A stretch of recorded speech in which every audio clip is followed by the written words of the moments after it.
nous sommes le 15 avril dans ces cours de panorama de la littérature française. Et donc, commençons aujourd'hui.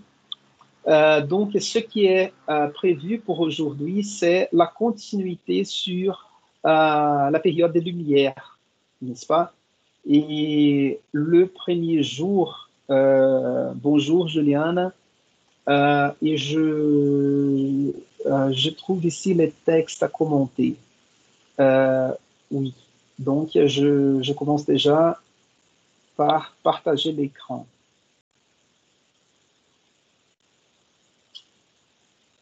Et j'ai quelque chose à vous raconter aujourd'hui. Donc ici, ce que vous avez là, c'est le livre l'histoire de la littérature française de Gustave Lançon. En fait, je ne vais pas utiliser ce texte aujourd'hui. C'est juste que ce livre, je crois qu'il est là disponible dans les archives aussi. Et il a cette introduction ici qui, je trouve intéressante quand même, parce qu'il montre la continuité entre le XVIIe siècle et le XVIIIe siècle. Donc, il y a, mais ici, ce sont plutôt des informations sur le contexte de l'époque. Raison pour laquelle nous avons déjà fait ça, nous avons déjà passé par le contexte la semaine dernière, et je ne vais pas insister là-dessus aujourd'hui. Et j'ai aussi, vous avez donc les vidéos que j'ai disponibilisées sur, j'ai mis sur Teams, avec les contextes du XVIIIe siècle. Nous avons aussi sur les mouvements de lumière. Il y a d'autres informations, d'autres vidéos sur quoi d'autre? Sur l'encyclopédie, mais je vais parler un petit peu aujourd'hui sur l'encyclopédie et encore sur quelques éléments de cette période, peut-être plus philosophiques aujourd'hui. La semaine dernière, nous avons parlé, j'ai utilisé le texte de Yves Stalloni, c'est notre manuel de mouvement littéraire, dans lesquels nous avons les caractéristiques de base, les caractéristiques principales de ces mouvements. Mais j'avais fait une remarque par rapport au texte de Yves Stalloni. Il est très schématique, il est très noir sur blanc. Il explique les choses comme si les mouvements étaient, c'est-à-dire un siècle qui était tout à fait uniforme, pas de contradictions, pas d'opposition, et ce n'est pas exactement ce qui arrive. Et aujourd'hui, je vais parler un petit peu des censures. Il me semble que j'ai diffusé, j'ai mis sur Teams une vidéo aussi sur la censure au 18e siècle. S'il n'est pas disponible sur notre salle de cours virtuelle, vous pouvez le retrouver dans la playlist que j'ai organisée dans mon canal YouTube. D'accord? Et donc, n'oubliez pas de marquer, de liker les vidéos et de me suivre sur YouTube. Non, je plaisante. Je n'ai pas de prétention à être YouTubeur. Je laisse ça à Lorena et son TikTok. D'accord? Et donc, eh bien, quand même, toutes ces informations-là toutes ces vidéos-là sont disponibles sur la playlist. Mais quand même, j'essaye, parce que sur cette playlist, je mis beaucoup plus de vidéos plus spécifiques sur un sujet ou plus spécifiques sur un certain écrivain. Et ce que je vous demande pour les cours, c'est plutôt un contexte ou quelque chose comme ça. Donc, si vous voulez plus d'informations, n'hésitez pas à jeter un coup d'œil sur cette playlist qui est sur YouTube. D'accord? Et sinon, pour ce texte-là de Gustave Lanson. Oui, c'est ce que je disais. On va retrouver quand même des contradictions dans ce siècle des Lumières. C'est-à-dire que le siècle, le XVIIIe siècle, n'est pas tout à fait dans toutes ses proportions, dans toutes ses manifestations, dans toutes ses tendances, le siècle de Lumière ou le siècle de la raison. On va retrouver quand même une critique à la religion, mais la religion va résister un peu quand même. Donc, on aura cette manifestation de la censure, par exemple, comme une manifestation opposée à cette période de la raison. D'accord? Par contre, je vais essayer quand même de vous montrer comment les principes des Lumières, les principes de la raison, de la liberté, de l'égalité vont être incorporés dans la vie quotidienne des gens ou dans l'esprit des gens ou dans la mentalité des gens. D'accord? Oui, je peux augmenter l'écran parce qu'en fait, Lauriane, je ne vais pas vraiment utiliser ce texte-là. D'accord? Peut-être juste l'introduction ici. Gustave Lanson dit ici comment le XVIIIe siècle, anti-chrétien, cosmopolite, destructeur de toutes les croyances, négateur de la tradition, révolté contre l'autorité, violemment critique et faiblement artiste, sociologue et point du tout psychologue, est-il sorti de là? Et en fait, je ne vais pas entrer dans sa réponse, mais ce qui est intéressant, c'est ce siècle, le XVIIIe siècle, comme un siècle anti-chrétien, c'est parce que, comme on verra ici, la raison ou les philosophes vont attaquer l'autorité surtout de l'Église, mais aussi de la royauté. Ce sont les deux grandes institutions qui vont être attaquées. Cosmopolite parce qu'on va essayer de penser à l'universalité des choses. Je vous ai rappelé la semaine dernière de l'exemple des cannibales, de l'essai de Montaigne, comme au XVIIe siècle, au XVIe siècle, pardon, avec Montaigne, on avait déjà cette réflexion sur l'autre, respect à l'autre, et ne pas considérer l'autre en tant que différent comme un barbare. Parce que la barbarie, parfois, elle est dans nos actes à nous et pas dans l'autre.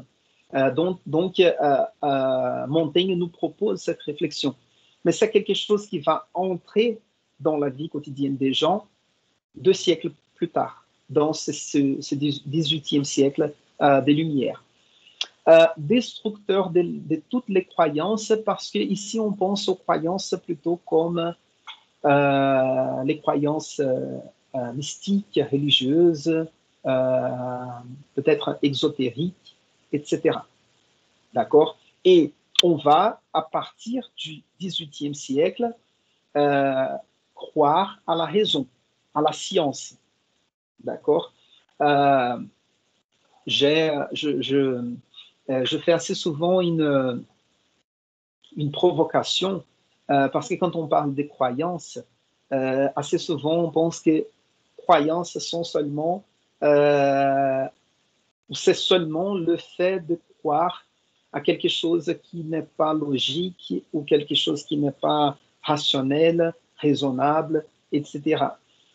Mais quand même, nous avons ici, dans ce siècle, l'avènement ou l'apparition de la raison comme catégorie de discernement, je vais dire comme ça, mais elle devient aussi une espèce de croyance presque aveugle dans les pouvoirs de la raison. On va voir après, et je profite de cet exemple pour éclaircir aussi quel est le parcours que je vais faire avec vous. Parce qu'aujourd'hui, je vais parler de la raison, de l'encyclopédie, encore un peu du mouvement, parce que je vais utiliser le texte de Todorov. C'est un texte qu'on a juste, on a à peine commencé à discuter la semaine dernière. Et je vais parler aussi de la Déclaration des droits de l'homme et des citoyens. Et peut-être je vais parler encore un petit peu des Kant. Je vais parler la semaine dernière du texte Qu'est-ce que les Lumières de Kant. Mais aujourd'hui, peut-être je vais parler un peu sur la métaphysique de Beurs. Pour parler de la raison. Tout ça, c'est dans le même... la même organisation. Et la semaine prochaine, je vais vous parler de Rousseau et je vais vous montrer un côté de Rousseau qu'on considère comme pré-romantique. Nous sommes habitués à parler de Rousseau ou à reconnaître Rousseau comme un écrivain des Lumières, mais en quelque sorte, il anticipe ou il annonce le romantisme qui viendra.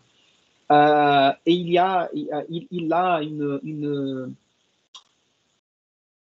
quelques éléments importants pour la philosophie romantique ou pour la pensée romantique dans les arts. Et pourquoi je parle de ça? Parce que je parlais des croyances et de la croyance qu'on va instituer à cette époque, au XVIIIe siècle, à la raison.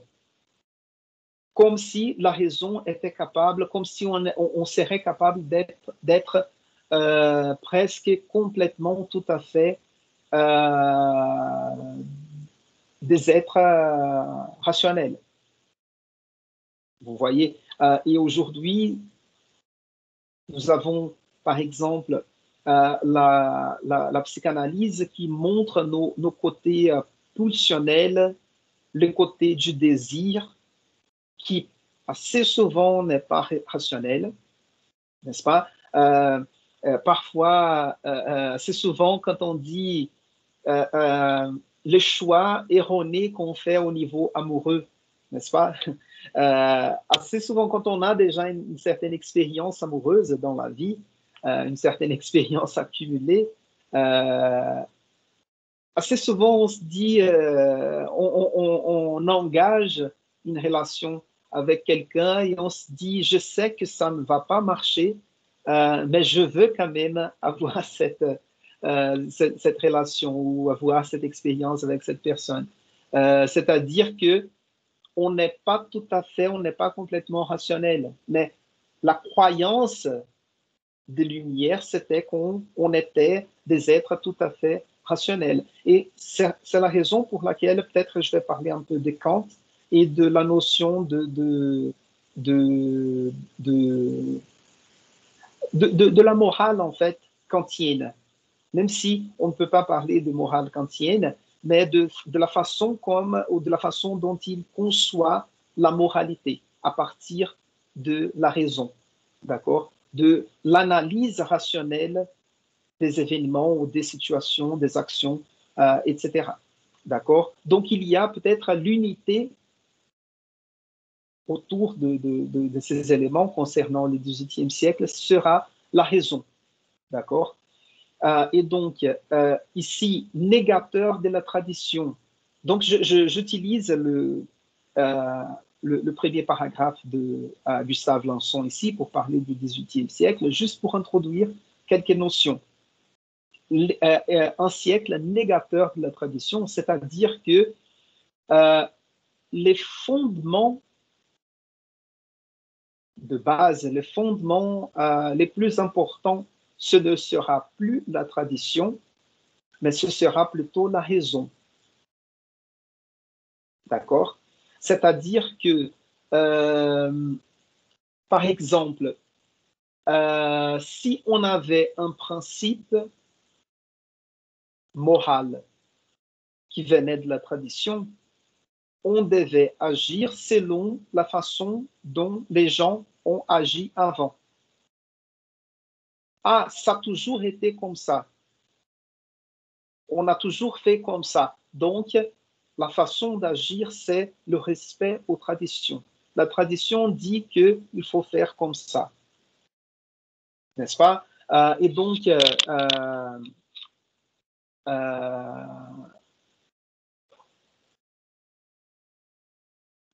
parfois, la tradition a raison, ou parfois la tradition a une raison d'exister, et parfois non, n'est-ce pas? Et assez souvent, parfois, on perd dans la tradition le motif qui a généré cette tradition.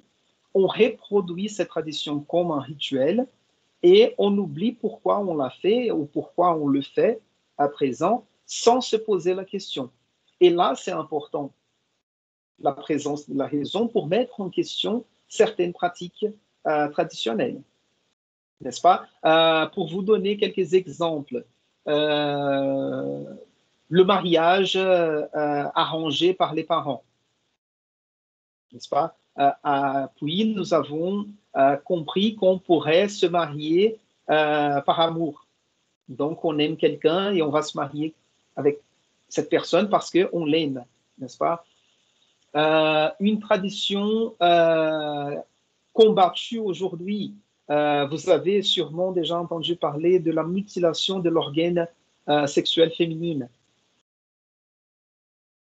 Et certains pays, surtout en Afrique, reproduisent cet acte abject, atroce, bizarre, parce que c'est la tradition.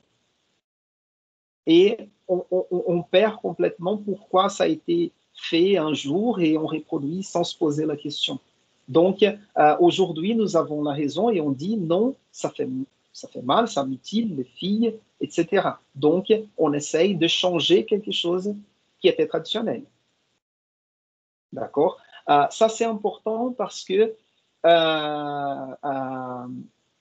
d'une certaine façon, la tradition peut représenter une transmission de connaissances. Donc, la tradition, elle est importante aussi, parce qu'elle représente une possibilité de transmission de connaissances. D'autre côté, elle peut être la transmission des préjugés ou la transmission de mécanismes de contrôle, etc. Raison pour laquelle on peut et on doit réviser les traditions existantes. D'accord? Par exemple, ici, à la maison, Caetano, il a fêté son premier mois de vie hier. Et nous sommes là, Anna, moi et sa mère est avec nous ce premier mois. Et donc, sa mère a plusieurs pratiques qu'elle essaye de nous apprendre par rapport aux soins, par rapport à l'attention à Caetano. Et là, on étudie, on suit des pédiatres, des médecins. Nous avons notre médecin, nous, qui nous accompagne aussi. Et il y a plusieurs pratiques au niveau du soin du bébé qui ont changé. Aujourd'hui, on ne les accepte plus. Et elle est sûre que ça fonctionne, que ça marche. Donc, il y a des choses qui sont prouvées, qui ne marchent plus ou qui ne marchent pas, mais on le faisait avant. Mais elle essaye quand même d'imposer ou de nous convaincre à adopter certaines pratiques ici avec quelqu'un. On refuse, il faut lui expliquer que ça ne marche pas, on ne fait plus comme ça, donc, et c'est assez souvent difficile de faire croire ou de accepter que les choses ont changé et ces pratiques ont changé. Merci pour les vœux ici de félicitations pour Caetano pour son premier mois de vie. Donc, il y a une chose intéressante parce que dans ses premiers mois de vie, il n'interagit pas tant que ça. Il pleure pour s'il a un problème digestif ou s'il a faim, etc. Donc, sa seule façon d'échanger avec nous, c'est de pleurer. Il n'arrive même pas encore à sourire. Mais il a une attirance pour les étagères des livres. Donc, peut-être il sera un bon lecteur d'ici peu. Mais voilà, donc ça c'est pour cette vision critique de la tradition. La tradition peut être bien ou mauvaise, n'est-ce pas? Ça peut être une transmission de connaissances ou une transmission de préjugés ou de connaissances datées, dépassées, etc. Donc, ce siècle de la raison, des Lumières, sera un siècle négateur de la tradition.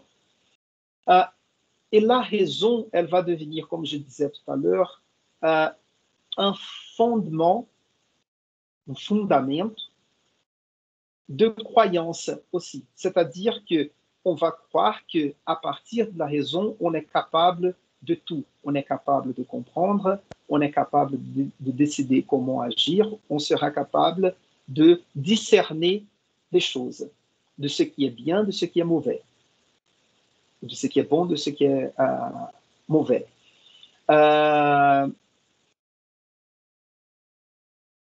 Oui, c'est ça. Ah, oui, pardon. Et quand on met la raison comme fondement de discernement, nous avons la raison, elle deviendra d'une certaine façon un principe autonome, c'est-à-dire que il n'y a rien d'autre avant la raison. Donc, quand on parle de l'autonomie de la raison, c'est-à-dire que, comme je vais vous montrer, le principe de la moralité de Kant, c'est la raison. C'est-à-dire qu'on part de la raison pour définir comment on va agir. Il n'y a pas d'idéologie, pas encore, parce qu'on va parler d'idéologie plus tard. Il n'y a pas la tradition derrière qui guide nos principes. Il n'y a pas la passion. Parce que si on agit selon la passion, on agit de façon erronée. Parce que la passion nous fait confondre, nous aveugle, nous empêche de voir clairement. Donc, on va essayer de suivre les principes de la raison dans son autonomie. Et ça, ce que je dis ici, j'essaie de vous transmettre des principes de ce siècle des Lumières. Je ne veux pas affirmer qu'ils sont corrects dans ces propos, d'accord? Parce que, comme je vous dis, on verra plus tard qu'il y a beaucoup plus de choses que la raison. La raison, peut-être, comme nous sommes des êtres rationnels, oui, nous avons la raison comme un des principes qui nous guide, mais nous avons les désirs, la passion, je sais pas, la peur, l'instinct, etc. Donc, nous avons d'autres principes qui agissent sur nous en même temps et nous aident à définir nos actions. D'accord? Et même, comme je disais, même la tradition, même si on fait la critique de la tradition, on suit quand même la tradition. N'est-ce pas? Par exemple, et assez souvent, on cède à la pression de la tradition. Par exemple, moi, je ne suis pas chrétien du tout. Dans mon enfance, je suis allé à l'église. Caio, je te donne la parole dans 2 secondes. Mais dans mon enfance, j'accompagnais ma mère à l'église. Je ne comprenais pas, j'aimais pas être là. Et dès que j'ai eu un peu plus d'autonomie dans ma vie, j'ai arrêté d'aller à l'église. Aujourd'hui, je vais à l'église quand je suis en voyage pour regarder les églises plutôt comme des œuvres d'art. D'accord? Ou j'observe la religion comme un phénomène anthropologique et sociologique. C'est ma façon. Je ne veux pas dire que la religion n'est pas importante, mais je vous dis juste que moi, je ne suis pas un chrétien pratiquant. C'est juste. Et maintenant, j'ai un enfant, Caetano, et je vais faire son baptême. Nous avons déjà les parrains, mon frère et son épouse, la sœur de ma copine et son copain. Et on décide là où on va faire le baptême. Et pourquoi? C'est pas parce qu'on croit à l'existence de l'âme et que c'est notre obligation religieuse, morale, de l'introduire dans la foi chrétienne et de le protéger pour qu'il, après sa mort, il part au paradis ou quelque chose comme ça. C'est juste parce que on suit la pression de la tradition. Parce que si je dis à mes parents ou à mes beaux-parents qu'on ne va pas faire son baptême, qu'on ne va pas le baptiser, ils vont dire que ça ne se fait pas. On ne joue pas avec ces principes de la religion, etc. Donc, vous voyez, on a peur de ne pas faire baptiser l'enfant. Et même comme quelqu'un qui n'est pas croyant, qui n'est pas pratiquant, on va, et Anna, c'est pareil, nous avons plus ou moins le même principe, et on va faire baptiser Caetano après la pandémie. Pour la tradition, en respect à la tradition et en respect aux croyances de nos parents. Oui, c'est possible de faire face et de s'opposer à la croyance de nos parents. Oui, mais ça, il aura toujours un coût, un prix. D'accord? Et parfois, on va se dire, oui, d'accord, ça ne change rien pour nous, donc si ça va faire du bien à nos parents, on va le faire baptiser. Et en le faisant, on reproduit la tradition. Vous voyez? Un autre exemple, encore lié à ma vie et à, à l'Église. Quand j'avais, je ne sais pas, 14 ans, je faisais comment on dit ça? Je ne sais pas comment on dit en français. Euh, c'est pas la communion, c'était je ne sais pas comment on dit ça en français. Confirmation, foi crisma, la confirmation. Confirmation. Oui, c'est ça. Merci, Gabriel. La confirmation. Et donc, il fallait suivre le petit cours de formation pour faire cette confirmation.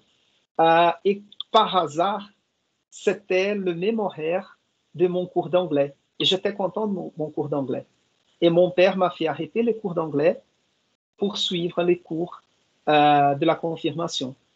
Et ça, ce qu'il a dit, c'est tout le monde à la maison a fait sa confirmation, tu le feras aussi. Et mon père n'est pas croyant du tout. Pas du tout. Donc, vous voyez qu'assez souvent, on tout simplement, on suit tout simplement la tradition sans la mettre en question. D'accord? Donc, voilà, négateur de la tradition, révolté contre l'autorité. L'autorité aussi ici, c'est l'autorité. Ici, on parle dans des termes vagues, généraux, peut-être, dans des termes généraux, peut-être, mais c'est-à-dire l'autorité de l'Église pour déterminer la morale ou la conduite des gens, l'autorité du roi par rapport à la citoyenneté des gens, l'autorité d'une certaine justice ou des savants de l'époque, etc. Et quand on fait on se révolte contre l'autorité, encore une fois, ça semble un peu répétitif, mais quand on met la raison comme autorité primaire, c'est-à-dire que on va se proposer de penser, de réfléchir, d'utiliser sa raison pour définir quels seront les prochains pas, les prochaines décisions. Et donc, on va changer l'autorité de la religion, l'autorité de l'État, l'autorité du roi par l'autorité de la raison. Est-ce que c'est raisonnable d'agir comme ça? Oui, non. Et je vais vous montrer comment, dans la métaphysique des mœurs, Kant va innover la pratique morale à partir de cette confirmation de la raison, ou de cette confirmation rationnelle. Vous voyez? C'est-à-dire que, est-ce que, ça c'est l'impératif catégorique de Kant, est-ce que mon action individuelle peut être considérée, comment il dit ça, c'est comme un principe universel. Et on va voir comment ça c'est présent dans oui, métaphysique de Kant, Luciane, métaphysique des mœurs. Le titre du texte, c'est, si je ne me trompe pas, Introduction à la métaphysique des mœurs. Voyons ici. Fondement de la métaphysique des mœurs. C'est ça. D'accord? Voilà. Donc, la révolte contre l'autorité, violemment critique et faiblement artiste. C'est parce que faiblement artiste ici, c'est que on considère qu'au niveau de l'art, même si nous avons des écrivains comme Voltaire, là vous êtes en train de lire Candide, nous avons, par exemple, nous avons un théâtre du XVIIIe siècle, un théâtre mondain. On considère que c'est un siècle plutôt philosophique, dans lequel même la philosophie va être présente dans la littérature de l'époque, plus présente que dans d'autres périodes. On va dire que la littérature de cette époque, elle est plutôt philosophique que sentimentale. C'est-à-dire que, par exemple, le côté psychologique dont je vous ai parlé de Madame de Lafayette, ou une lumière de Rabelais, ou ses goûts pour l'écriture de Montaigne, qui était plutôt dans la spéculation que dans une philosophie académique ou formelle. On ne va pas retrouver ça dans la littérature du XVIIIe siècle. On va retrouver plutôt la présence de certains principes philosophiques qui vont... évidemment, nous avons de la littérature, d'accord? Mais ce que je veux dire, c'est que dans ces principes de la littérature, ou dans les manifestations littéraires de l'époque, il y aura toujours derrière une thèse philosophique derrière. C'est le cas du conte philosophique Candide ou l'optimisme. Même si, le cas de Candide, on va mettre en question les principes philosophiques qui est à l'intérieur du livre, qui est l'optimisme. D'accord? Voilà. Et je reviens ici. Violemment critique, Lorraine. OK. Faiblement artiste, sociologue et point du tout psychologique. OK, je finis là. Caio, est-ce que tu as une question à me poser? Parce que tu as levé la main tout à l'heure. Eu vou escrever, Daniel. Obrigado. Ah, d'accord. D'accord. Donc, j'attends ta question. Voilà. Donc, voyons ici, je contrôle les temps, 10h53. Je crois qu'il n'y a pas d'autre chose à commenter ici. Sinon, je vais commenter des questions plutôt contextuelles. Et oui, ouais, je laisse de côté ici. Et je vais entrer dans la discussion du texte de Todorov. Ce texte-là, c'est ce livre, L'Esprit des Lumières. Nous avons commencé à en parler la semaine dernière. Et j'utilise ici son premier texte, le premier texte de ce livre. Donc, j'avais déjà commenté rapidement ça. Les Lumières sont une époque d'aboutissement, de récapitulation, de synthèse, et non d'innovation radicale. Non d'innovation radicale, c'est-à-dire que il y a de l'innovation au XVIIIe siècle, mais ce n'est pas une innovation radicale, totalement nouvelle. Par exemple, l'idée de la raison, elle était déjà présente avant.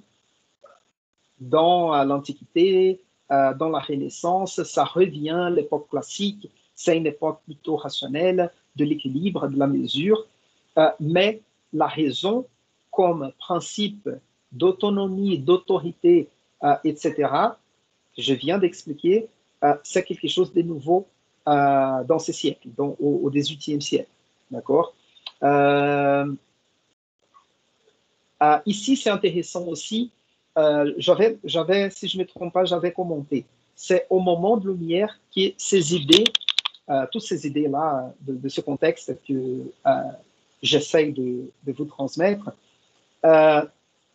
c'est au moment de Lumière que ces idées sortent de livres et passent dans le monde réel. Et la semaine dernière, j'avais commencé cette réflexion pour vous expliquer comment certains principes philosophiques, comment on voit certains principes philosophiques quitter la philosophie. Certains principes philosophiques quitter la philosophie et entrer dans la vie quotidienne des gens. Cela ne veut pas dire que ces principes philosophiques vont entrer directement dans la vie de tout le monde. Tout d'abord, dans les salons, je vous ai expliqué la présence de ces salons, c'était les endroits assez souvent dans la maison de certains nobles, de certains gens influents de l'époque qui recevaient à la maison les sages, les philosophes, les artistes, les mathématiciens, les scientifiques de l'époque, pour des séances de conversation cultivées. Ce que ces gens faisaient, c'était se cultiver. Ils appartenaient à une certaine noblesse ou à une certaine bourgeoisie que cherchait à se cultiver aussi et organisait ce genre de salons dans lesquels on admirait ou on se partageait la philosophie, la poésie, le théâtre, les sciences, etc. Et comment on peut voir l'entrée, ou juste pour vous donner un exemple,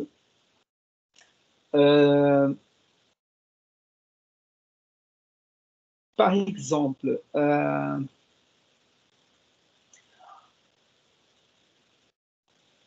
exemple de la philosophie.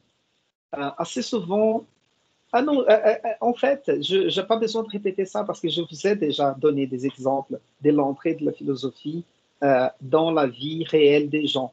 Je vous ai donné l'exemple, par exemple, l'exemple du féminisme, des discours décoloniaux, n'est-ce pas? Aujourd'hui, on essaye de réviser l'histoire telle comme on la reçoit de la tradition, c'est-à-dire que on essaye de réviser quelles sont nos origines, quels sont les textes fondamentaux de notre littérature. On essaye d'introduire, par exemple, la littérature, la philosophie africaine dans l'école ici, parce que ça fait partie aussi de notre formation culturelle, intellectuelle et nationale. Et vous voyez comment un discours qui était à la base académique, par exemple le racisme structurel, et on discute le racisme tout court, même aujourd'hui dans les Big Brother, n'est-ce pas? C'est-à-dire que le débat ou ce débat-là, il quitte l'académie, l'université, un certain environnement intellectuel et il entre même dans l'univers pop, n'est-ce pas? Et à partir du moment dans lequel ça se présente dans Big Brother, qui est une émission pop, je vais dire comme ça, ça commence à faire partie de la vie des gens aussi, n'est-ce pas? La personne va commencer à se rendre compte que, pas à cause de Big Brother, mais à cause du débat autour du racisme structurel, etc.,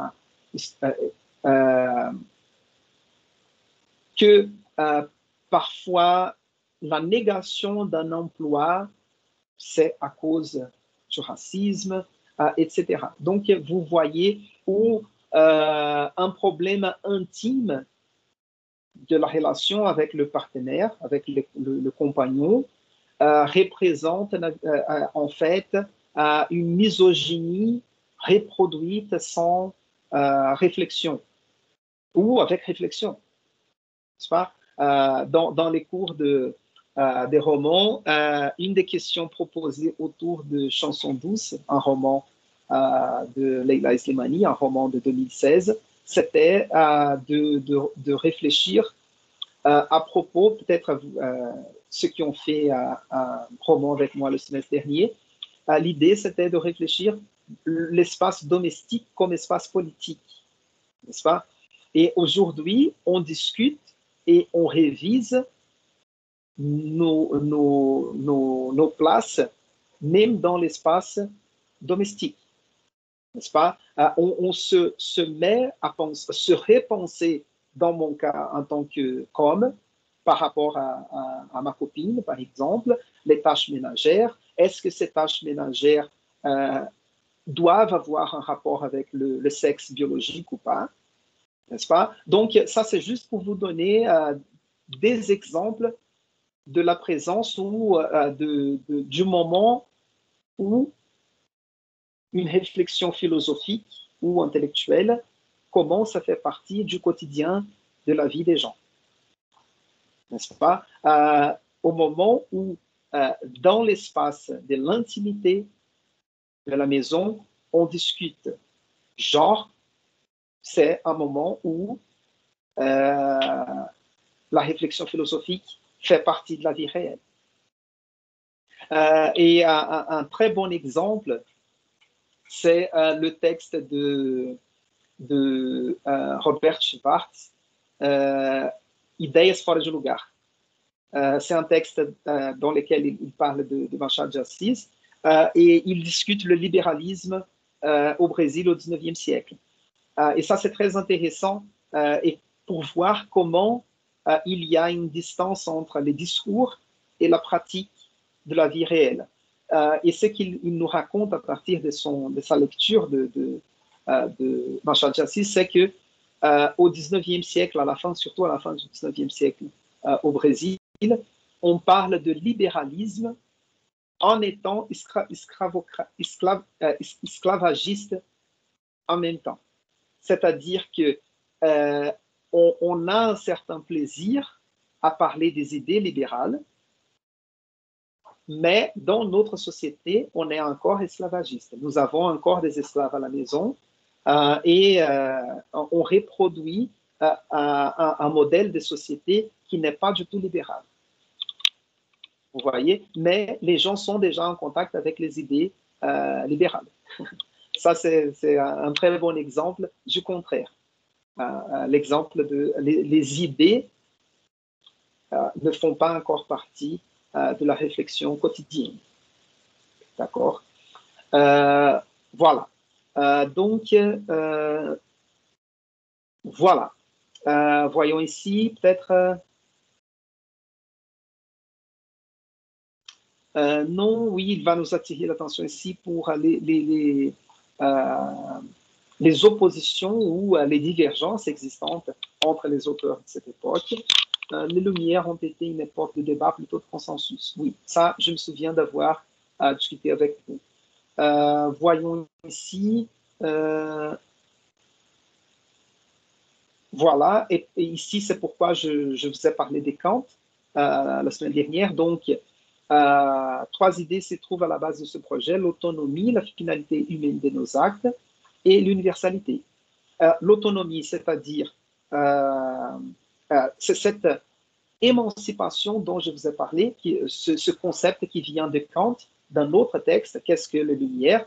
Les Lumières, c'est la métaphore pour parler de notre émancipation, c'est-à-dire de notre émancipation en tant qu'individu, c'est-à-dire nous sommes responsables pour nos propres actes, n'est-ce pas?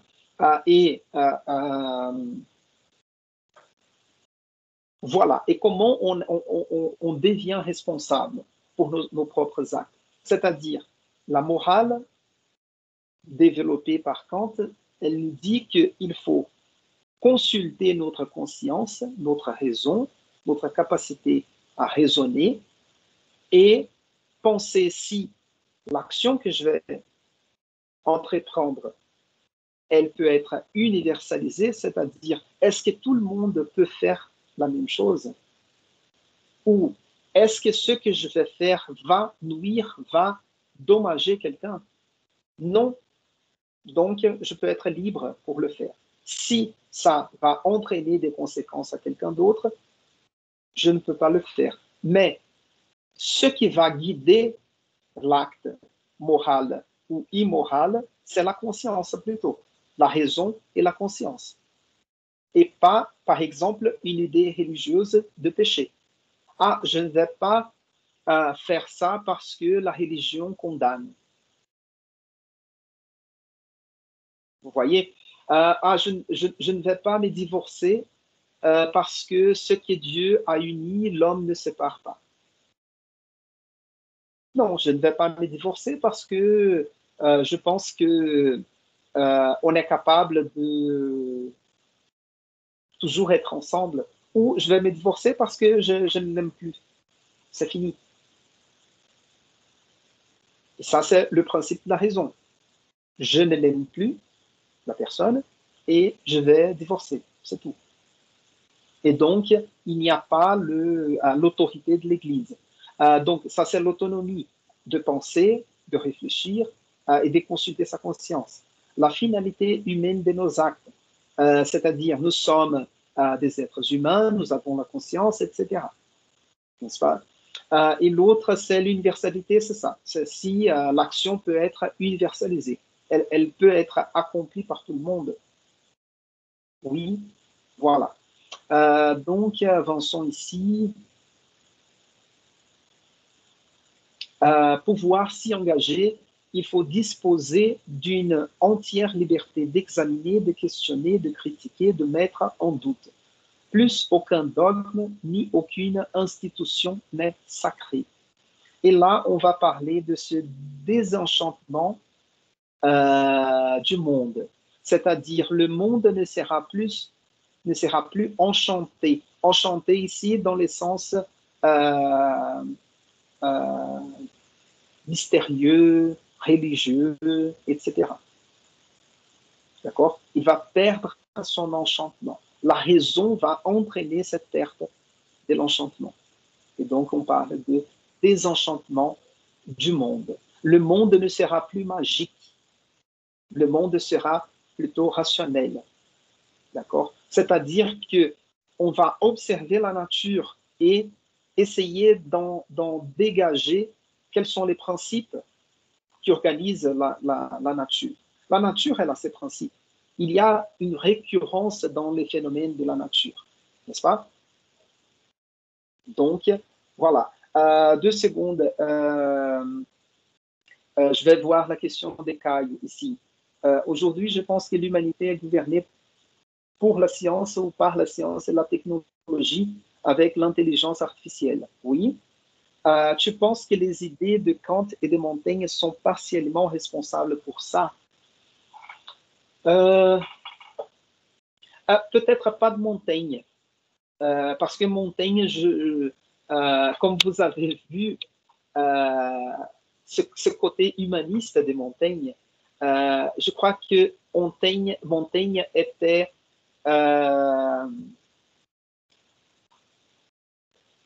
pour utiliser le terme du titre de Nietzsche, il était trop humain, n'est-ce pas? Demasiado humano, parce que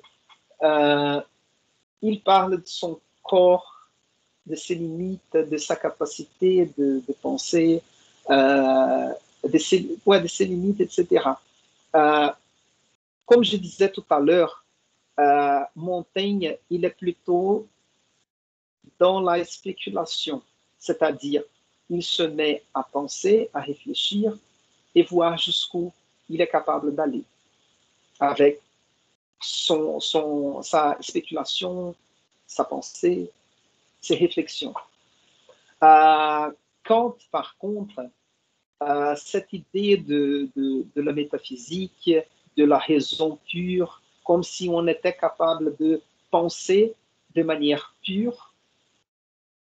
Quand on parle de raison pure, par exemple, c'est-à-dire qu'on ne parle pas d'une raison pratique, parce que la raison pratique, déjà, elle reçoit l'intervention ou l'influence d'autres aspects, d'autres phénomènes.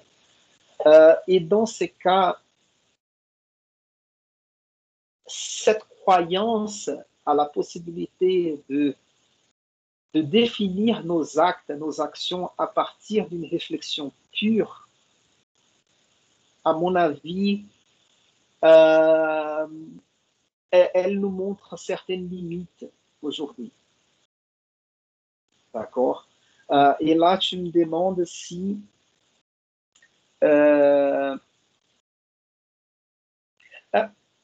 oui, je suis d'accord avec toi, Kai, quand on dit que l'humanité est gouvernée par la science et la technologie, parce qu'il y a dans ces rationalismes une certaine...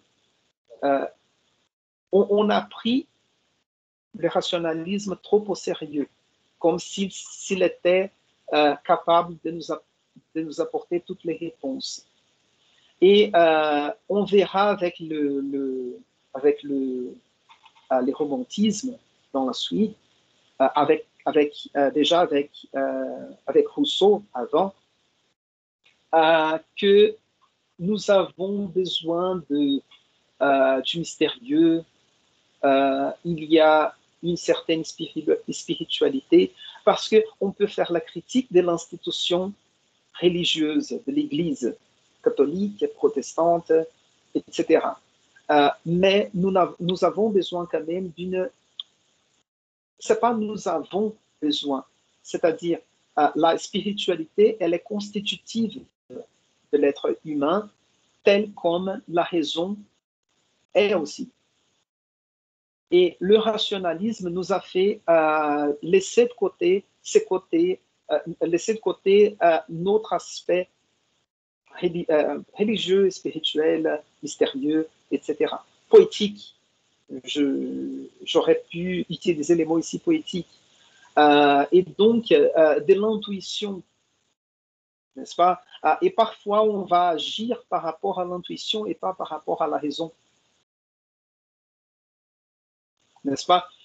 Pour vous donner encore un exemple, j'utilisais l'éducation des enfants pour critiquer tout à l'heure la tradition. Et en regardant une vidéo, il y a un canal sur YouTube qui s'appelle, si je ne me trompe pas, Astuces de Mãe ou quelque chose comme ça. Et je suis ce canal maintenant. Et la fille a donné une astuce pour faire le bébé arrêter de pleurer, parce que parfois on bouge un peu le bébé comme ça, et en fait, elle nous demande de faire pareil, des petits mouvements comme ça, et puis faire un grand mouvement descendant, comme si c'était, comment on dit ça dans les salles de sport, c'est pas squat, je crois que c'est squat qu'on dit, agachamento. Et donc, on est... Oui, professeur, Pardon? Squat, oui, oui. Squat, ouais. Parce que squat, c'est avec les jambes dans la même position. Et il y a la fente, si je ne me trompe pas, c'est quand nous avons les jambes séparées comme ça. D'accord? Et en fait, ce qu'elle suggère, c'est de faire ça. On bouge l'enfant et on fait un squat. Et elle a dit, je ne sais pas expliquer pourquoi, mais ça marche. Et j'ai essayé avec quelqu'un et ça marche. Donc, vous voyez, là, c'est quelque chose qui n'a pas une explication scientifique. Pour d'autres soins du bébé, il y a des explications scientifiques, comme par exemple laver le nez du bébé avec de l'eau ou avec une solution physiologique. Donc, il y a une explication scientifique. Mais faire un squat avec le bébé pour l'arrêter, pour le faire arrêter de pleurer, il n'y a pas une explication scientifique. Mais ça marche. Et donc, on travaille avec l'intuition dans ces cas.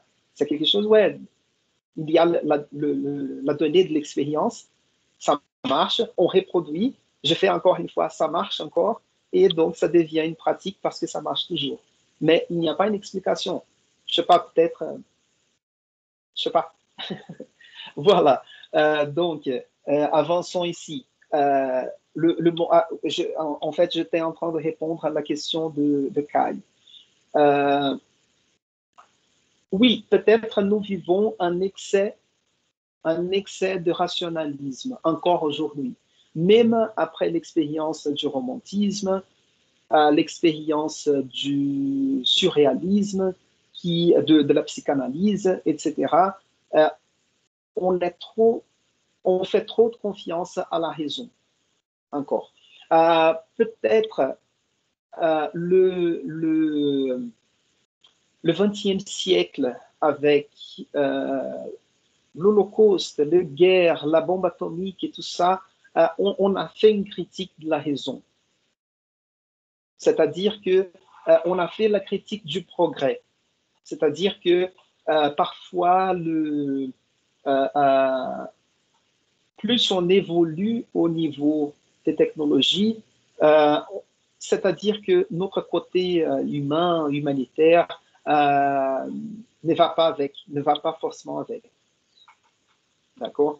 Par exemple, on dit qu'aujourd'hui, on est capable de produire des denrées alimentaires, de la nourriture, des denrées alimentaires pour nourrir, je ne sais pas, 2 fois, 3 fois la population du monde. Et on a toutes les capacités pour distribuer cette nourriture aujourd'hui. Mais on laisse des gens mourir de famine. Quand même. On ne s'inquiète pas. Donc, oui, il y a un problème là de cet excès de rationalisme, à mon avis. D'accord? Mais ce n'est pas... Parce que tu me demandes, c'est Kant et Montaigne qui sont responsables pour ça. Ils ne sont pas les responsables directs. Mais peut-être dans ces mouvements dont je vous ai parlé, quand les idées sortent de l'espace de la spéculation et entrent dans la vie quotidienne des gens, peut-être. Et là, on perd le contrôle. Et ça, ce n'est pas une faute à eux, mais peut-être c'est une faute à la réception, la façon dont on a reçu ces idées et on les a mises en pratique. Sans trop de critiques, je ne sais pas. Quelque chose comme ça. Donc, il faut parler de l'individualisme aussi, du capitalisme sauvage. Et quand on fait la critique du capitalisme, cela ne veut pas dire qu'on défend forcément le socialisme. D'accord? Ce n'est pas ça non plus. Peut-être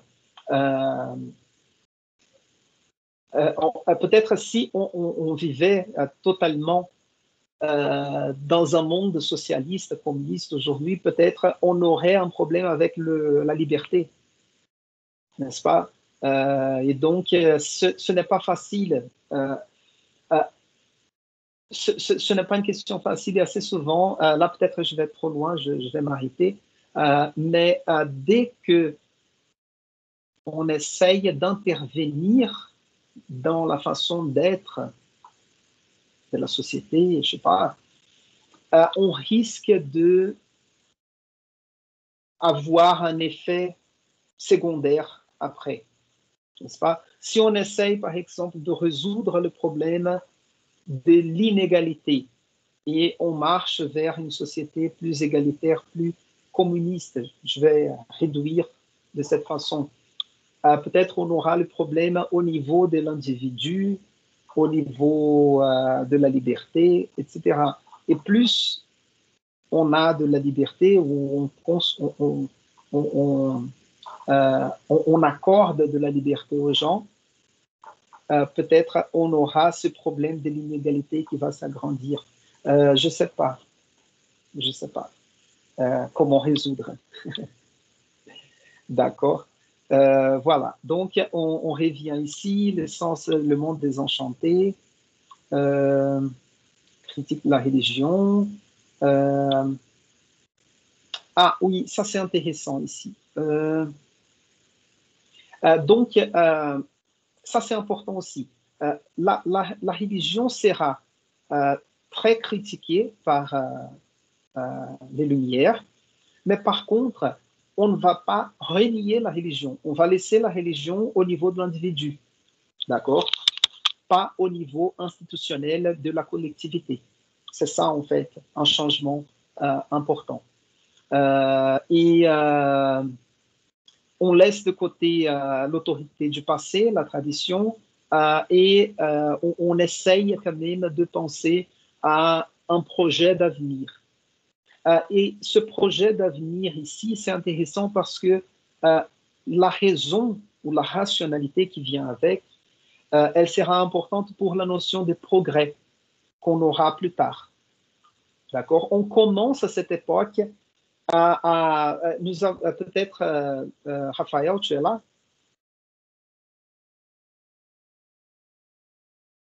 Raphaël? Oui, je suis Oui, là. parce que tu es historien, n'est-ce pas? Ouais.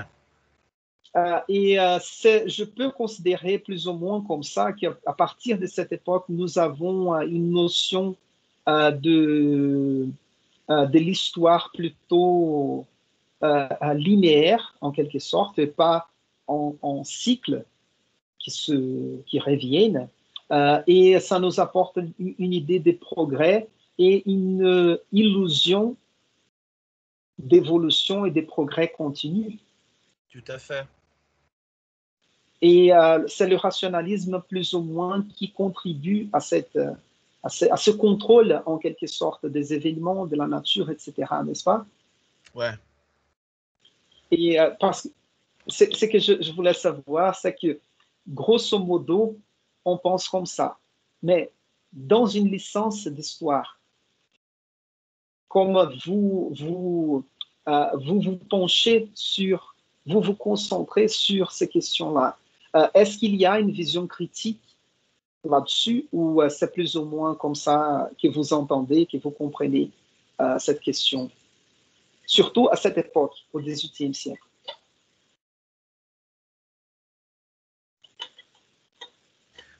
Il y a une critique très forte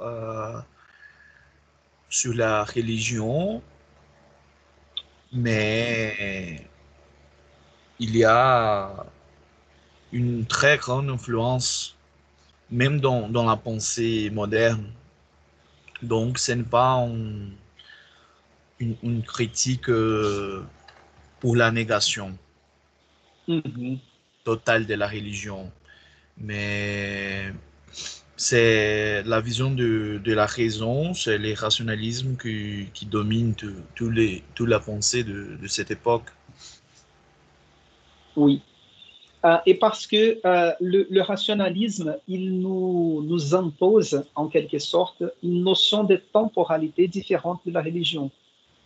Raison pour laquelle on est capable de de considérer l'histoire d'une façon évolutive, en quelque sorte. C'est justement ça. Pas des cycles vicieux, mais une conception évolutive de l'histoire.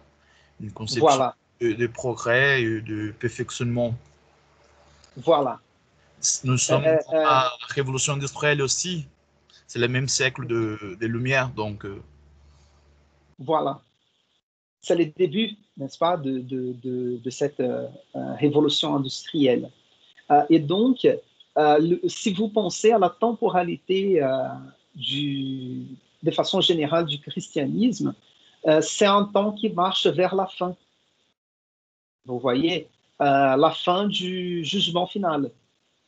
C'est ça, en fait, où il va arriver le jugement final et on va décider qui va au paradis et qui va à l'enfer. Donc, et en plus, la notion de temporalité, c'est-à-dire on était, la temporalité chrétienne, on était dans le paradis et on a chuté. On a été renvoyé du paradis. C'est-à-dire que la perfection était derrière, était dans le paradis. Et tout ce qui arrive après, c'est la déchéance, la décadence de la perfection qui était le paradis. Et donc, ici, cette conception rationaliste de l'histoire, nous avons une notion de temporalité différente.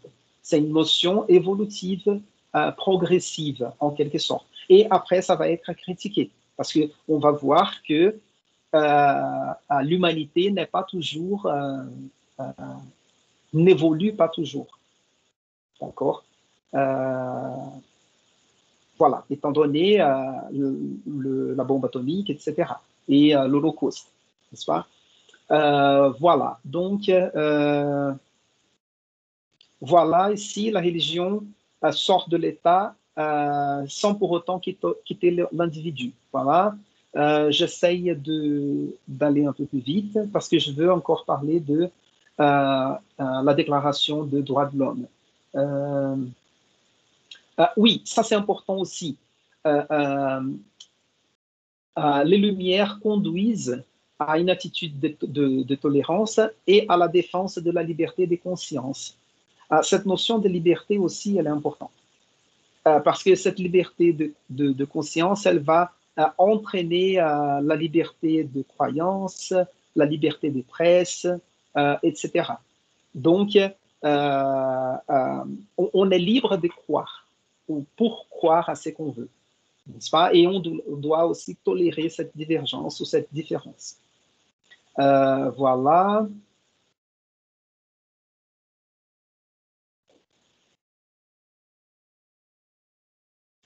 Ici, on va parler de la libération de la connaissance ouvre la voie royale à l'épanouissement de la science. Voilà. Parce que, comme vous savez, l'Église, assez souvent, censurait la science. Et là, comme la religion perd un peu sa place, on aura plus d'espace pour la science. Et la science est la plupart du temps rationnelle ou rationaliste, et nous avons ici les principes de la raison et de l'expérience. Donc, nous avons un progrès de la science à partir de cette époque-là, n'est-ce pas? Donc, la connaissance est libératrice, et ça c'est important aussi dans ce contexte de libération de la connaissance. Nous avons une conséquence sur l'éducation aussi. Et donc, il va nous dire ici l'école, les académies, les salons. Donc, nous avons plusieurs espaces publics ou privés, comme l'école, les salons, les académies, qui seront des espaces de la diffusion de la connaissance. D'accord? Et ça, c'est important parce qu'il y aura, nous avons déjà peut-être ici 2 siècles de la création de la presse. Donc, on commence à développer un peu plus la diffusion d'informations et des idées à partir de l'impression des livres, des journaux, etc. Donc, il y a une circulation plus grande d'informations et d'idées. Ces idées-là, de la même façon, comme je vous ai expliqué, qui vont arriver dans la vie réelle des gens, dans la vie quotidienne, elles vont arriver aussi dans la vie de leaders, de gouverneurs, etc. Raison pour laquelle on va changer un petit peu la notion du despote absolu et on va avoir la nouvelle idée du despote éclairé. Éclairé ici, nous savons l'expression en portugais, déspota esclarecido, esclarecido dans ce sens de les idées ont été illuminées. Donc, il est capable de voir plus clair. D'accord?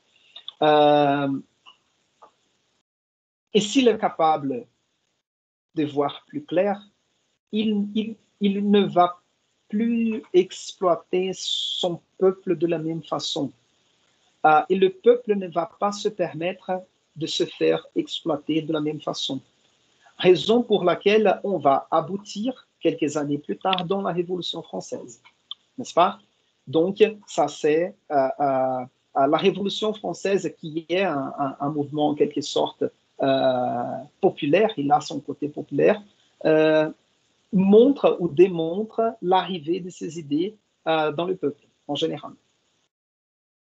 Et comme je vais vous montrer ici, même la décision ou l'élaboration, l'écriture de la Déclaration des droits de l'homme, c'est une concession du roi parce qu'il a dû céder à la pression populaire qu'il subissait.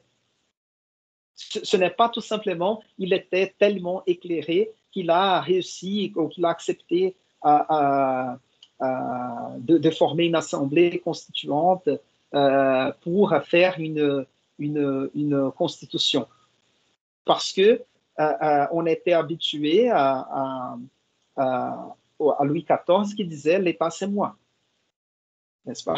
Et nous avons aujourd'hui Bolsonaro qui dit « a Constituição sou eu ». Ce n'est pas par hasard qu'on dit qu'on marche en arrière, n'est-ce pas? Et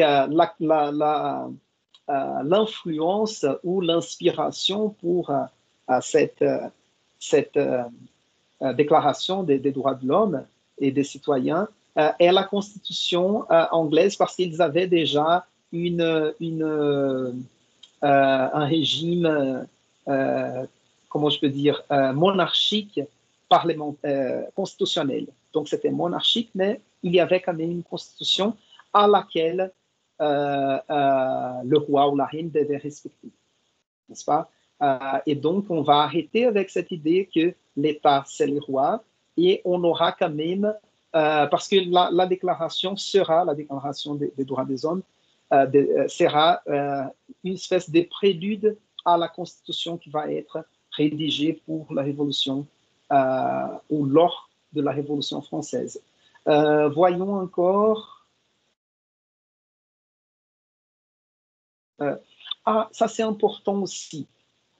Ce qu'il dit ici, il est l'être humain, n'est-ce pas, est corps et esprit, passion et raison, sensualité et méditation. Ça c'est important parce que ça équilibre un peu les notions ou la critique que j'ai faite au texte de Stalloni. Je vous ai dit qu'il est très schématique, comme si l'époque était totalement uniforme. Et ici, il va nous dire que cette époque, on accepte l'être humain soit la source de sa loi, c'est aussi l'accepter dans son entier tel qu'il est et non tel qu'il devrait être. Or, il est corps, esprit, passion et raison, sensualité et méditation. D'accord. Mais comme la question des Cailles faisait entrevoir, je vous ai dit, il y a une prévalence de l'esprit ici en tant que métaphysique, en tant que raison, en tant que rationalisme, la raison et la méditation philosophique. Il y a cette prévalence. Cela ne veut pas dire que le corps, les passions et la sensualité n'étaient pas présentes dans ces siècles-là. Et dans ces courants sensualistes, on met le marquis de Sade, dont je vous ai parlé la semaine dernière. Et donc, le récit, les contes sensuels du marquis de Sade font partie de d'un autre côté de ces siècles qui met en avant les corps et les possibilités de la sensualité ou de plaisir, etc.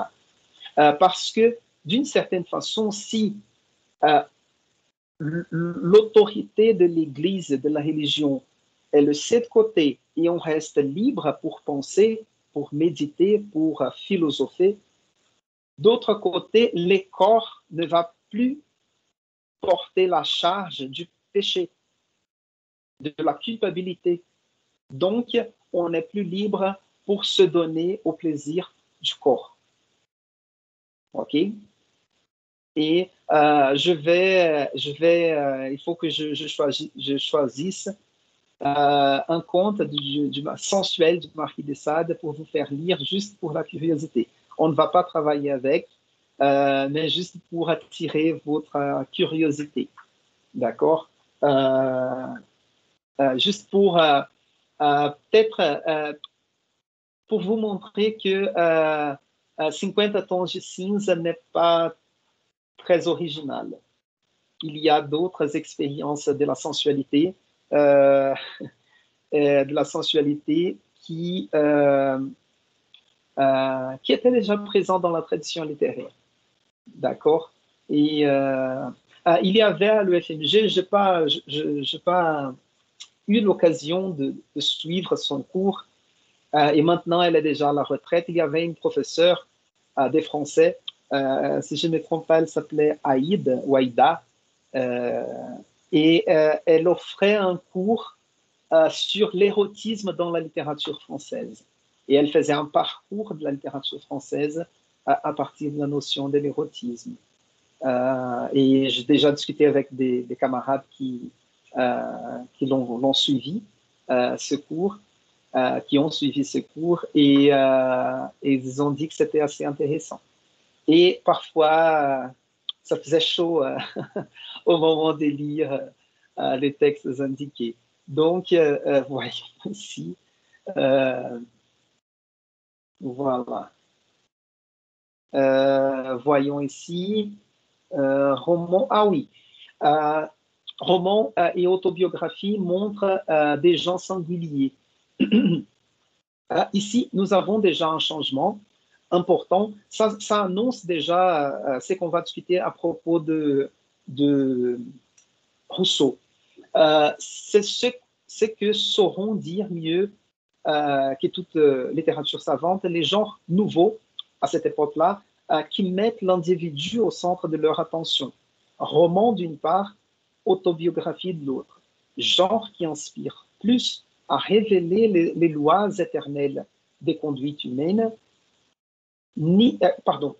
genre qui n'aspire plus à révéler les lois éternelles des conduites humaines, ni le caractère exemplaire de chaque geste, mais qui montre des hommes et des femmes singuliers engagés dans des situations particulières. Ici, c'est important parce qu'on va voir ces changements de cap au niveau des personnages représentés. Comme je vous ai donné l'exemple de la princesse des Clèves de Madame de Lafayette, on va quitter un peu la cour, la noblesse, etc. Et on aura l'individu comme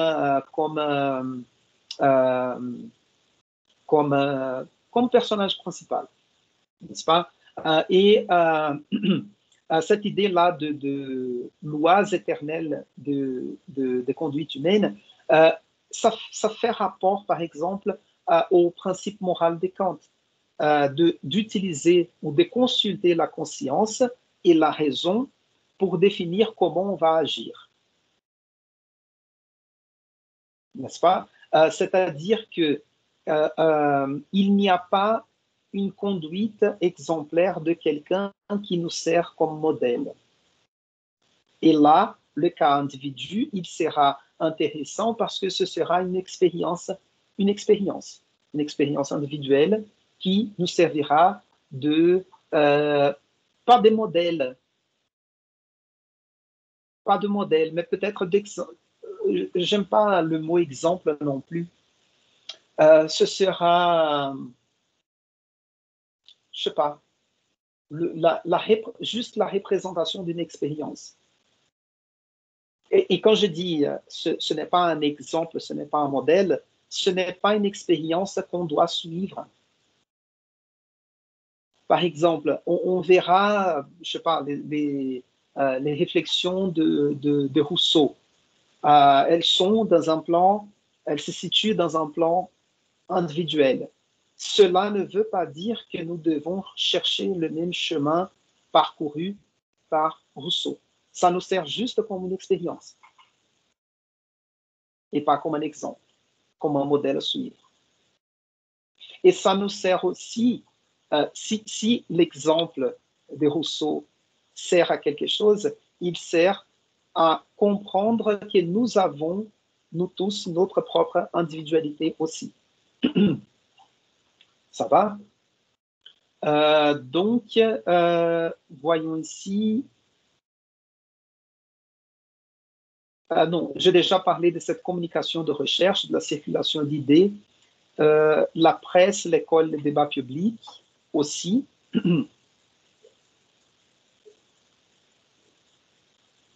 Non, oui. Ici, peut-être c'est ce dont j'ai besoin pour entrer dans la déclaration des droits de l'homme. Ici.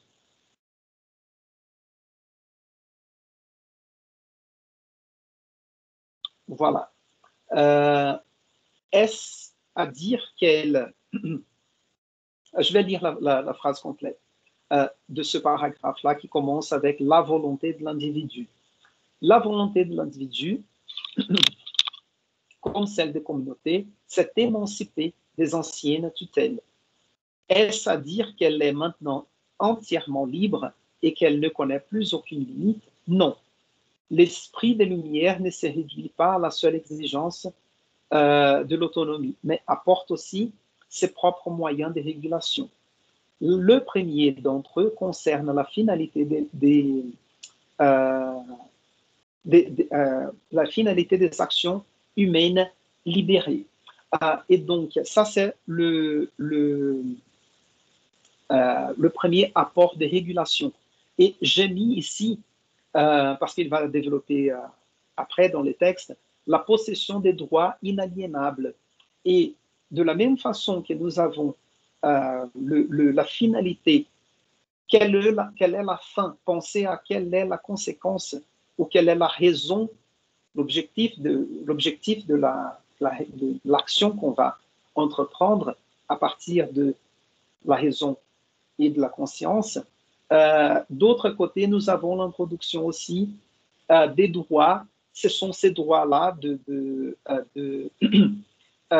en fait, l'idée de fraternité, liberté et égalité vont guider d'une certaine façon ces droits qui seront présents dans la Déclaration des droits de l'homme. D'accord? Et voyons ici les droits inaliénables, la libre action des individus. Voilà. Donc, non, je pense que je peux passer à la déclaration.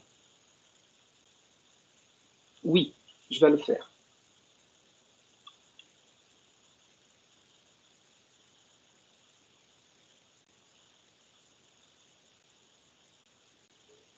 Oui. Lorena, tu vas voir que le texte n'est pas très grand ici de la Déclaration des droits de l'homme parce que c'était la meilleure version que j'ai réussi à télécharger et que je pouvais faire des notations, d'accord? Donc, d'accord, pas de problème. j'arrive pas à zoomer encore plus parce que sinon ça dépasse les limites de la page. Tu vas voir. Voilà, Ah ça ouais. dépasse. Ouais. Voilà. Donc, je reviens ici. Et nous avons ici, donc, dans cette déclaration peut-être je vais le faire. Il y a ce petit document-là très intéressant. Il est organisé par le Conseil de l'Europe. Non, le ministère de l'Éducation de la France. Et en fait, c'est intéressant parce qu'il nous donne le contexte de politique sociale, de l'écriture, de l'élaboration de cette déclaration. Et je vais le mettre dans les archives pour, si vous avez la curiosité de comprendre un peu mieux comment ça marchait. Et en plus, il fait une analyse de certains articles de cette déclaration, démontrant l'unité entre eux, auquel est le principe de base. Et donc, c'est intéressant, c'est assez instructif, à mon avis. Et donc, ici, nous sommes dans les textes de la Déclaration des droits de l'homme et du citoyen, texte de 1789. Donc, ce texte-là, il précède un mois ou deux la chute de la Bastille et le début de la Révolution française. Et c'est assez intéressant de l'analyser parce que il y aura ici parce que nous avons fait le contexte du siècle, du XVIIIe siècle, et j'ai essayé de vous montrer comment certaines idées ont été élaborées au fil du siècle. Et là, nous avons dans cette déclaration et dans la pensée de Kant, c'est pour ça que j'essaye d'utiliser un peu la pensée de Kant, mais aussi j'aurais pu utiliser ici, par exemple, de l'esprit des lois de Montesquieu pour parler de la séparation des pouvoirs. Quoi d'autre?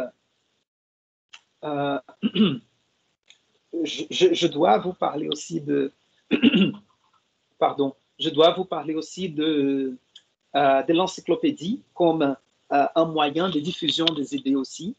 Mais restons là pour l'instant sur cette déclaration.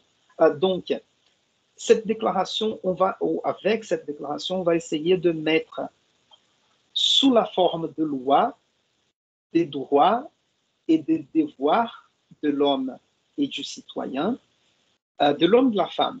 Ici, on met de l'homme de manière générale, et c'est la façon d'écrire de l'époque. Et sinon, on met sous la forme de loi certains aspects qui vont dans la direction de droits qui sont naturels à tous et à toutes, et ils sont inaliénables et ils sont sacrés. Et et c'est intéressant de voir cette notion de droit naturel, inaliénable et sacré. Et ça, c'est quelque chose de plutôt du droit, je vais dire. Et ça, c'est intéressant parce que c'est expliqué ici dans ce petit dépliant du ministère de l'éducation. Et en fait, je cherche ici parce que j'aurais dû mettre une note pour être plus facile à repérer. Après, voyons ici. Voilà. Voilà. Donc, vous allez voir mieux dans 2 secondes.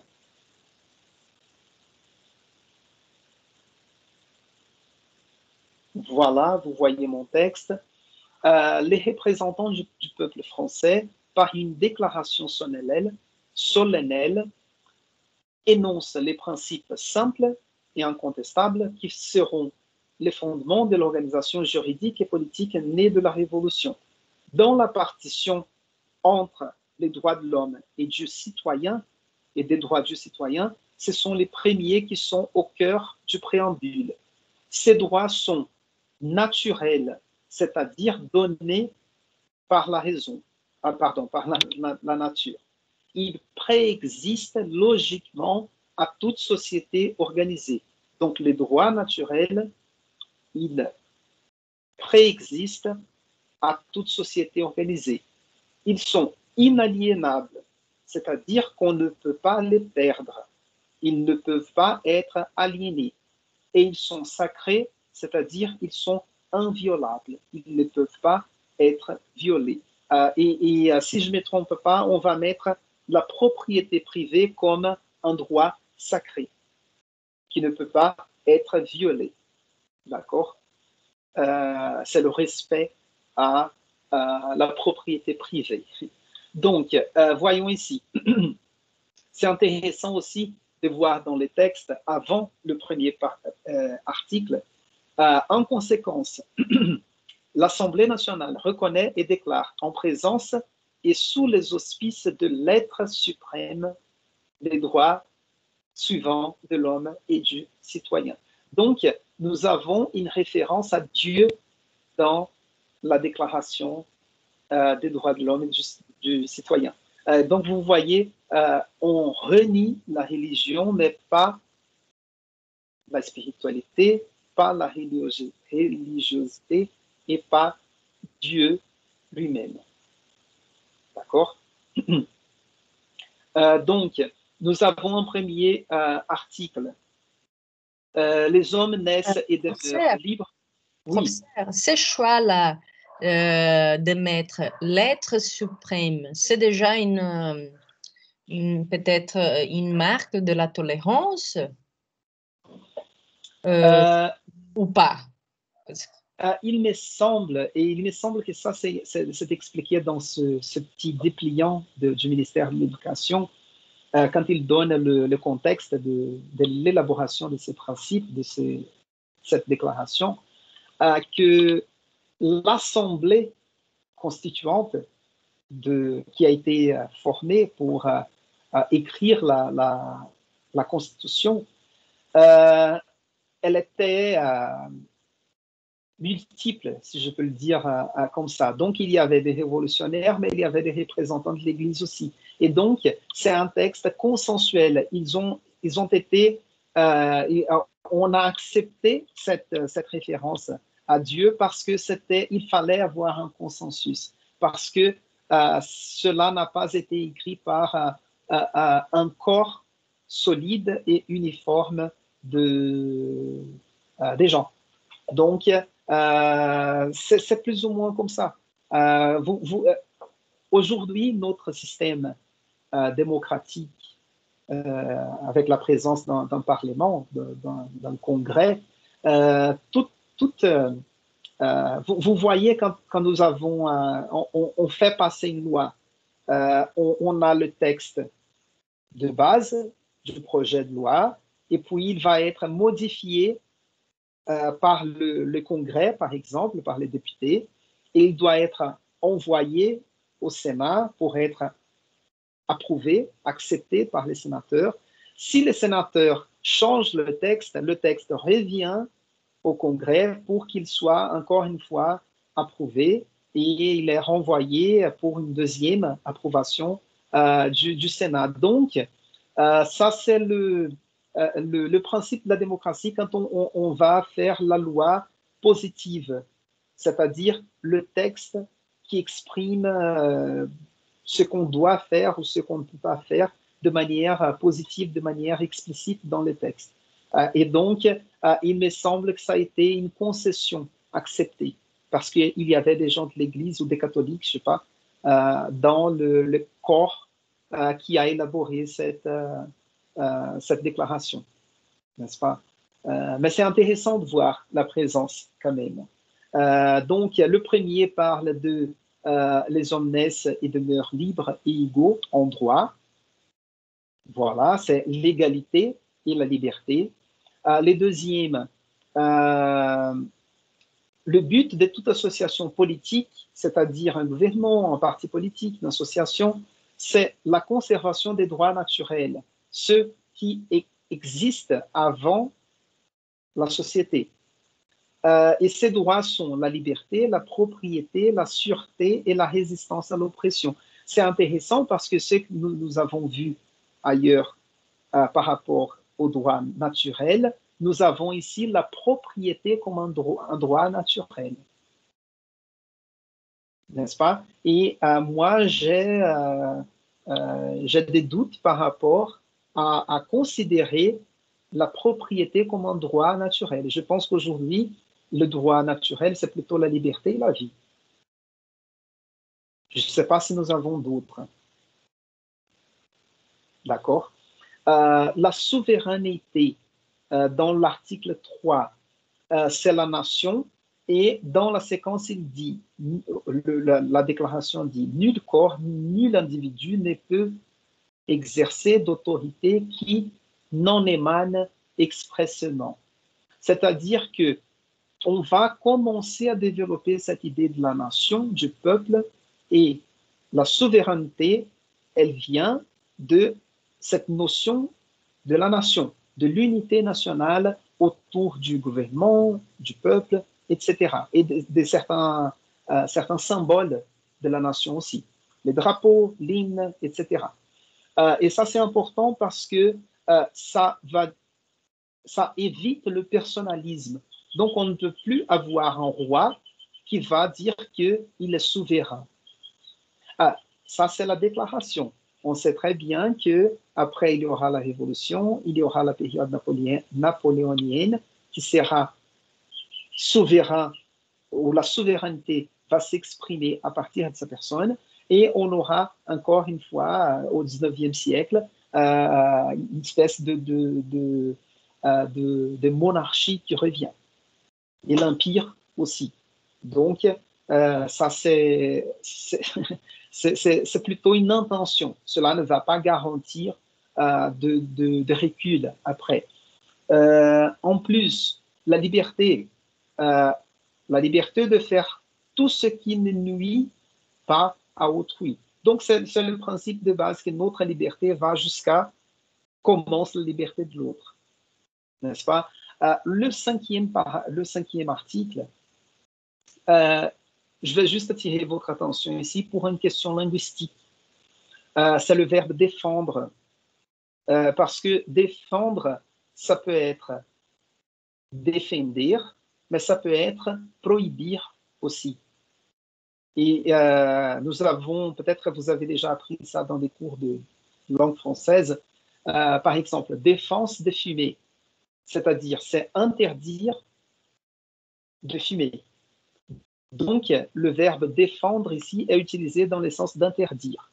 La loi n'a le droit de défendre, n'a le droit d'interdire que les actions nuisibles à la société. Tout ce qui n'est pas défendu, tout ce qui n'est pas interdit par la loi ne peut être empêché. Et nul ne peut être contraint à faire ce qu'elle n'ordonne pas. Donc ici, nous avons un principe de la loi ou de la légalité. C'est-à-dire que tout ce qui n'est pas prévu comme interdit dans la loi, c'est-à-dire que c'est permis. Si la loi ne nous interdit pas de manger un croissant le soir, dans les dîners et pas dans les petits déjeuners, ou par exemple, c'est pas la culture de tout le monde de mélanger salé, sucré, n'est-ce pas? Comme on le fait dans les minas, goiabada et queijo. On mélange salé, sucré. Si la loi n'interdit pas, on peut le faire. il n'y a pas de loi qui interdit de mêler salé et sucré, raison pour laquelle dans les Minas, on le fait avec queijo goiabada, doce de mamão, etc., doce de leite, et voilà. D'accord? Donc, la loi est la seule institution qui peut interdire quelque chose. Et voyons encore, non, je vais m'arrêter là parce qu'il est déjà midi. Et donc, la semaine prochaine, nous avons cours mardi et jeudi, normalement. Et je vous demande de finir ou de commencer, si vous n'avez pas encore commencé, la lecture des Candides de Voltaire.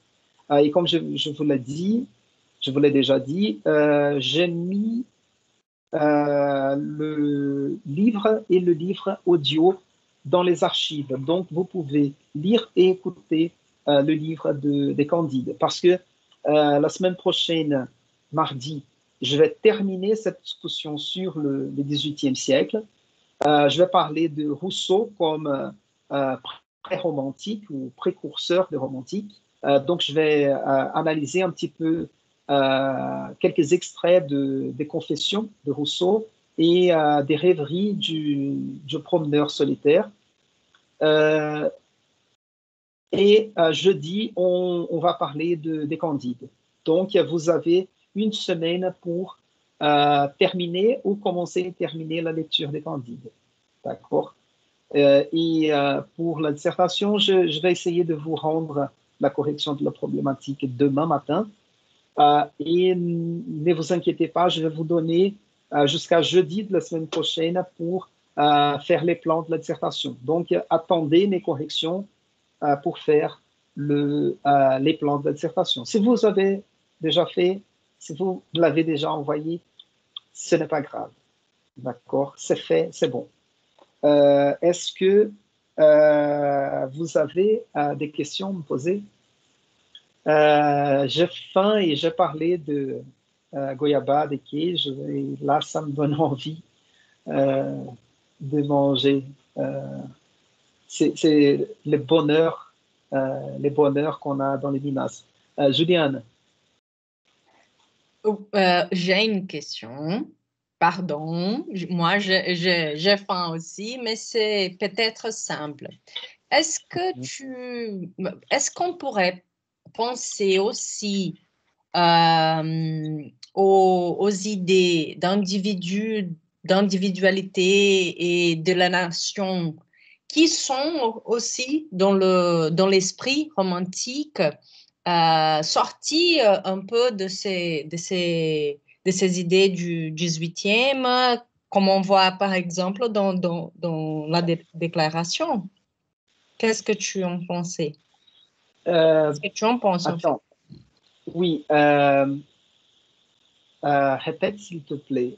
Si les idées d'individualité, de l'importance de l'individu et de sa liberté, et l'idée de nation, de nationalisme et tout ça, qui pendant le 19e va apparaître aussi dans les idées romantiques, s'il y a peut-être un rapport avec ces idées de la fin du 18e. Oui, tout à fait. Et j'aime bien penser, ce que j'avais expliqué tout à l'heure, ou tout au début, avec l'idée de Todorov, je pense que c'est très important. Assez souvent, dans le schéma qu'on fait de l'histoire, et je ne sais pas si Raphaël est encore là, et peut-être, je ne sais pas si c'est un problème de didactique pour enseigner l'histoire tout court ou l'histoire littéraire. On a cette tendance à faire les oppositions ou l'histoire à partir de la rupture. Et on se concentre sur les ruptures et on oublie les continuités. Et je pense qu'il y a, par exemple, et tout d'abord, par rapport à ta question, je pense qu'il faut faire la différence du contexte français et du contexte brésilien. Parce que moi, personnellement, je ne vois pas la même inquiétation ou le même souci du national dans le romantisme français. Et ici, au Brésil, nous avons un projet de nation mêlé au romantisme, n'est-ce pas? Par contre, il y a quelque chose d'important à considérer. Et là, je pense que c'est peut-être une question du contexte, du milieu, en fait. Parce que le Brésil était encore une colonie à cette époque. Et l'époque du romantisme au Brésil, c'est la période de l'indépendance, n'est-ce pas? Et c'est-à-dire que l'indépendance et la formation nationale est un enjeu politique, culturelle pour le Brésil à ce moment-là. Pour la France, non. La France était déjà un État national, absolutiste avant, et maintenant, au romantisme, ce sera une république, et puis un empire, et puis une république. Ça va changer pendant le 19e siècle. Mais c'était déjà un État national bien formé. Si je ne me trompe pas, la France est un des premiers États nationaux formés. Par contre, l'Allemagne ne l'était pas encore. Il y avait les royaumes de la Prusse, il y avait d'autres petits royaumes qui vivaient plus ou moins indépendamment. Et cette question de la nation ou de l'unité nationale va être une question pour le romantisme allemand. Et je ne sais pas si parce que peut-être nous avons reçu, parce que je ne connais pas tant que ça, des études sur les transferts culturels de l'Allemagne vers le Brésil. Probablement, ça nous est arrivé, le romantisme allemand nous est arrivé par le romantisme français. C'est une supposition, une hypothèse. Je n'ai pas j'arrive pas à confirmer ça. Je n'ai pas d'études pour confirmer ça. C'est plutôt une impression. Donc, la question du national, à mon avis, n'est pas si présente dans le romantisme français. Par contre, ça c'était pour séparer le contexte de la réponse. Le contexte pour répondre à ta question. Donc, je pense qu'il y a un romantisme brésilien qui passe par le national pour la question du national, et en France, non. En France, nous avons un romantisme plutôt individualiste et naturel qui vient de Rousseau. C'est le cas de Lamartine, par exemple, avec les méditations poétiques. Et nous avons peut-être un romantisme plutôt révolutionnaire avec Victor Hugo, mais qui est mélancolique aussi dans la poésie. D'accord? Et par contre, j'imagine que cette idée de l'individualisme, c'est quelque chose qui va passer une continuité de la période des Lumières qui arrive au romantisme, mais par contre, nous avons un individualisme rationaliste dans la période des Lumières et on aura un individualisme sentimental dans le romantisme, c'est-à-dire l'expérience individuelle de la nature, le mélange du sujet avec la nature, l'intégration entre sujet et nature, on va voir ça dans les romantismes français. D'accord? Et donc, la question de l'individualité ou de l'individualisme, je pense qu'il y a une certaine continuité. Et la liberté, par exemple, la liberté qu'on pense ici, dans la période des Lumières, la liberté de penser, de croire, etc., on va avoir au romantisme une liberté de création. Donc, la liberté, elle va se manifester différemment dans le romantisme mais ce sera toujours la même liberté, pas toujours la même liberté, mais le principe de la liberté qui va se manifester différemment. Tu vois? Je pense que c'est une façon de répondre et je vais essayer de ne pas prolonger à cause de l'heure. Mais c'est une question importante à revenir. D'accord? Et je vais juste voir, Raphaël dit ici, il est d'accord. Par exemple, l'histoire GB, c'est quoi? C'est l'histoire de la Grande-Bretagne, c'est ça? Est inspirée Não, par... Instituto Histórico e Geográfico do Brasil, D'accord, IHGB. pardon. Ah, d'accord. Institut historique géographique du Brasil est inspiré par l'Institut de l'histoire de Paris, face à la nécessité de construire une identité nationale. Mais ça, tu parles de, par rapport au 19e siècle, Raphaël? Ouais, tout à fait. D'accord. Ah oui, je vois ton message maintenant. Dans ce contexte du 19e siècle, qu'il y a un très grand effort pour la compilation des œuvres littéraires, documents sur un pays qui n'existait pas au 16e, 17e siècle. Voilà. Cette question des documents, peut-être en France, elle existait déjà à partir de la création de l'Académie française au XVIe siècle. Et plus elle définit son objectif, parce que quand elle a été créée, l'Académie française, elle a été créée sans objet, sans motif. Ça répondait plus ou moins à certains aspects linguistiques, mais après, elle devient une institution importante. Mais cette question du registre des documents, c'est quelque chose qui viendra peu à peu, mais on avait quand même les universités et les bibliothèques. Peut-être la conservation se donnait dans ces endroits et pas dans des instituts comme celui-là. Raphaël, tu sais me dire, tu arrives à me dire quand ce Institut d'histoire de Paris a été créé, s'il a été créé au 18e ou au 19e siècle? 1834.